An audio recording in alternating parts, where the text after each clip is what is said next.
Police commission অধ্যাদেশ।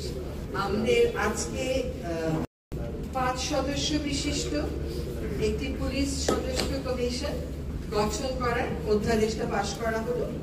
এই কমিশনের প্রধান থাকবে বাংলাদেশের সুপ্রিম কোর্টের কোন একজন অবসর প্রাপ্ত বিচারক, জেলা ম্যাজিস্ট্রেট হিসেবে কাজ করেছেন, এইরকম গ্রেড 1 এর নিচে না এরকম কোন সরকারি কর্মকর্তা, অতিরিক্ত পুলিশ মহাপরিদর্শক গ্রেড 1 এর নিচে নন এমন কোন অবসরপ্রাপ্ত কর্মকর্তা, কোন বিশ্ববিদ্যালয়ের অধ্যাপক, তিনি কর্মরত হতে পারেন, অবসরপ্রাপ্ত হতে পারেন, মানবাধিকার এবং সুশাসন বিষয়ে কাজ করেছে, অন্তত 15 বছরের অভিজ্ঞতা আছে এমন। এই পুলিশ কমিশন গঠনের আমাদের উদ্দেশ্যটা হচ্ছে পুলিশকে জনবান্ধব, জনমুখী করা।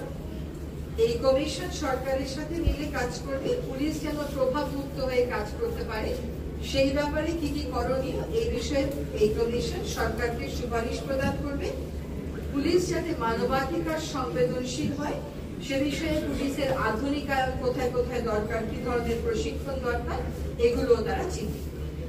এই কমিশনের আরো দুটো গুরুত্বপূর্ণ কাজ হচ্ছে, এক, নাগরিক যে অভিযোগগুলো থাকবে পুলিশের ব্যাপারে সেইগুলোর তদন্ত ও নিষ্পত্তি করা।